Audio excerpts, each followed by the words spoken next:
tahun 2014. Di 2014. Jadi saudara, kita akan memasuki tahun 2022. Jadi saya menyampaikan pesan Tuhan untuk saudara untuk menghadapi tahun 2022. 2014. Waktu itu saya ketemu seorang ahli ekonomi, makro dan mikroekonomi. Dan dia adalah pendiri Bursa Efek Indonesia. Dan dia teman baik saya tidak lama, 15 tahun. Teman ngobrol, teman bicara. Dia tanya sama saya, padahal waktu Bapak ke surga, ada enggak pesan Tuhan memberitahu yang sangat penting untuk Indonesia? Saya beritahu sama dia bahwa Indonesia mengalami krisis ekonomi. Kira-kira kapan krisisnya itu? Anginnya akan datang 2018, 2019. Badainya akan datang 2020. Dan tepat kira-kira bulan 6, bulan 7, Indonesia mengalami stagnat ekonomi. Ekonomi berhenti untuk menuju tahun 2023. Oke. Dan krisisnya itu gimana?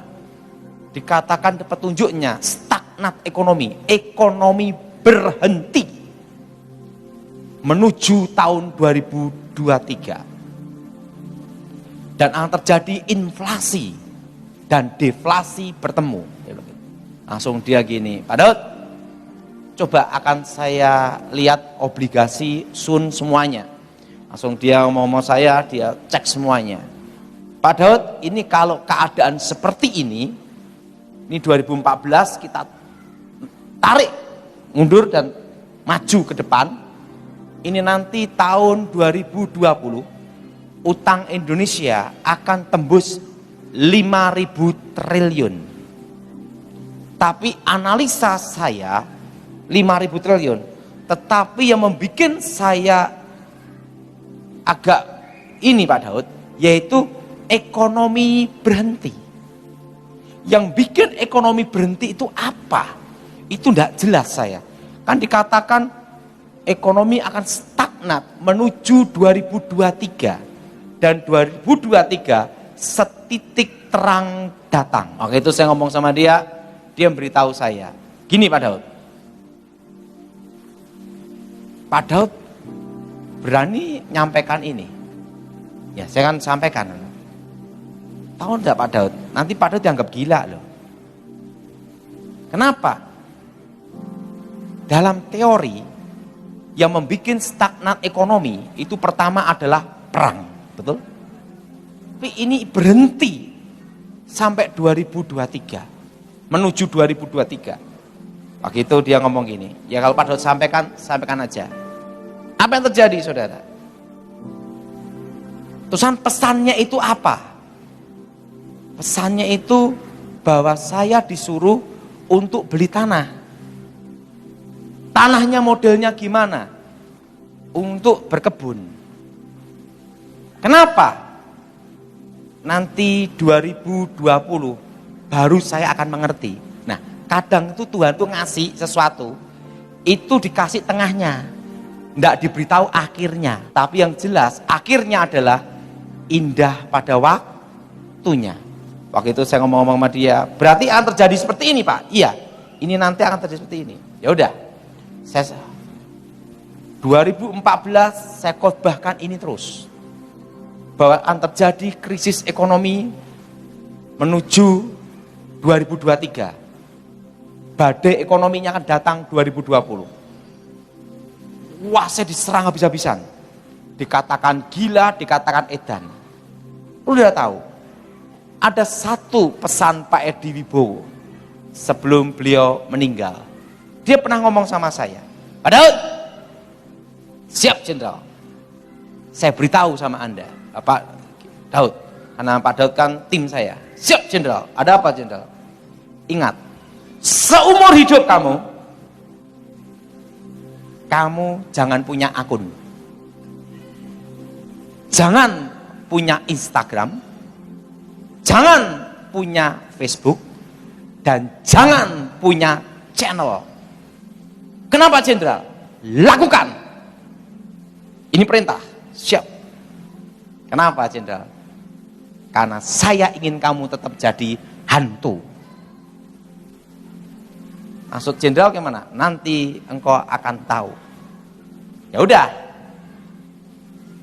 Sampai sekarang baru saya ngerti. Saya itu tidak punya channel. Saya itu selalu pakai channelnya orang lain. Orang nyerang saya tidak bisa. Karena saya tidak punya channel. Dan tidak punya masuk ke YouTube, tidak ada. Akun tidak ada. Akun untuk masuk ke channel mana tidak ada. Dan hidup saya happy. Saya dikasih tahu, ibaratnya Pak Daud. Ingat itu. Kalau kamu nabok orang, tidak pakai tangan kamu. Nah, itulah hantu, dia bilang gitu. Oh gitu, Jenderal. Iya, udah lakukan aja. Bener. Setelah saya jalanin, ada yang nyerang saya, ngatain gila, ngatain macam-macam. Tidak ke channel saya. Kenapa? Saya tidak punya channel. Dan puji Tuhannya satu. Saya tidak bisa dipecat. Karena saya tidak pernah ditasbiskan, disahkan jadi pendeta. Jadi saya ini bukan pendeta, tapi orang manggil saya pendeta. Jadi saya ini tidak bisa dipecat dan tidak bisa memecat. Karena bukan pendeta. Nah, di situ saya mengerti. Oh, makanya pada waktu Jenderal Edi Wibowo memberitahu saya, itu tengahnya aja. Tidak memberitahu akhirnya. Tapi setelah ini saya ngerti. Kalau saya punya channel, saya punya akun, hidup saya tidak happy. Diserang kanan kiri ke channel saya semua. Tuhan juga demikian. Tuhan kadang Tuhan yang memberitahu apa? Tengahnya. Betul? Tetapi kita harus mempercayakan hidup kita bahwa rencana Tuhan itu indah pada waktunya. Jadi iman kita bahwa apa yang kita percayai tidak akan dipermalukan Tuhan. Amin. Amin. Nah, waktu itu Tuhan beri saya pesan apa, saudara? Ini, lakukan ini. 2017, karena itu pesan Tuhan. Yaudah, saya jalanin. Saya beli tanah. Setiap kali saya dapat uang, saya beli tanah aja. Saya beli kebun, untuk kebun-kebun aja. Untuk saya tanam durian, alpukat, macam-macam. Saya enggak ngerti, saudara. Maksudnya Tuhan itu apa? Saya enggak ngerti waktu itu, saudara. Kok disuruh bikin kebun, suruh bercocok tanam, suruh ini, suruh itu gitu lah. Saya jalanin aja, saudara. Waktu itu saya beritahu tanah dan emas. Tuhan beritahu tanah dan emas itu 2014. 2017 saya lakukan. Udah, orang anggap gila, orang anggap edan, ya sudahlah. 2019, tahun 2020, bulan Januari, pendeta-pendeta datangi Pak Gilbert. Pak Gilbert, karena dia tahu Pak Gilbert itu kan mentor saya. Nah, dan yang kedua, mereka tidak bisa negur saya atau memecat saya. Karena saya tidak punya organisasi gereja. Dan saya tidak pernah masuk organisasi. Sama sekali. Jadi clear, tidak bisa dipecat dan tidak bisa memecat. Sehingga pendeta-pendeta datang menemui Pak Gilbert. Ini Daud kok khotbahkan ini sampai bertahun-tahun Pak Gilbert. Pak Gilbert harus tegur dia. Pak Gilbert ngomong gini, ini kan tahun 2020 Januari. Kita nunggu bulan Desember. Apa yang akan terjadi? Kita akan lihat. Apa yang terjadi, saudara? Bulan Maret, bulan April, Corona, betul? PSBB, betul? PPKM, sampai sekarang ekonomi berhenti, betul? Ekonomi, saudara, semua banyak di rumah saja. Sekolah-sekolah sepi, semua online, betul? Hotel-hotel banyak yang sepi, betul tidak? Setelah itu 2020, 2021 baru saya ngerti. Saya ngurusi kebun, di kebun makan pisang, makan macam-macam, rasah tuku. Ada kegiatan, Tuhan beritahu, kenapa engkau kusuruh berkebun? Supaya engkau tidak stres di rumah terus. Jadi saudara, kadang Tuhan memberitahu apa? Pertengahan. Bukan apa saudara? Akhir. Tapi ingat saudara, rencana Tuhan itu indah pada waktunya. Dan tahun 2022, ikuti saya semua, tahun 2022, Indonesia akan mengalami inflasi. Inflasi terus selama 5 tahun. Jadi saudara semua harus siap-siap untuk menghadapi inflasi tahun depan. Ingat, sekarang pajak naik, betul? Secara hukum ekonomi, kalau pajak naik, barang-barang gimana? Ikut apa tidak? Naik. Yang tidak naik hanya harga diri. Jadi ingat saudara, ini nanti akan naik. Inflasi. Apa saudara? Nilai mata uang apa? Merosot. Amerika sudah mulai inflasi. Indonesia menyusul. Jadi tahun depan inflasi. Nah, dan ingat, untuk masa saat ini sampai tahun 2023, saudara masih ada kesempatan untuk beli tanah, saya beritahu. Ingat, sampai 2023 Januari saudara masih kesempatan untuk tahun ini dan tahun depan untuk beli tanah, untuk menghadapi inflasi tahun depan. Karena orang semua perlu uang cash, betul? Betul? Dan usahakan saudara tahun ini dan tahun depan jangan utang bank. Ingat, tahun ini dan tahun depan usahakan jangan apa saudara? Jangan utang pada bank. Pak, kalau sudah terlanjur utang gimana? Jangan nambah utang. Dan yang kedua, ibu-ibu yang tidak bisa ngerem, lebih baik jangan pegang kartu kredit. Nanti gesek terus, bulan depan mumet kepala betul? Karena ingat, tahun depan mulai inflasi. Tahun ini saya di Zoom, saya sudah khotbah, akan terjadi deflasi inflasi. Artinya barang-barang naik, tapi daya beli masyarakat turun. Dan sekarang sudah terjadi, betul? Besi naik berapa? Aluminium naik berapa? Semua pada naik, betul? Betul? Tapi daya beli masyarakat turun. Dan saudara masih ada kesempatan, ingat saudara.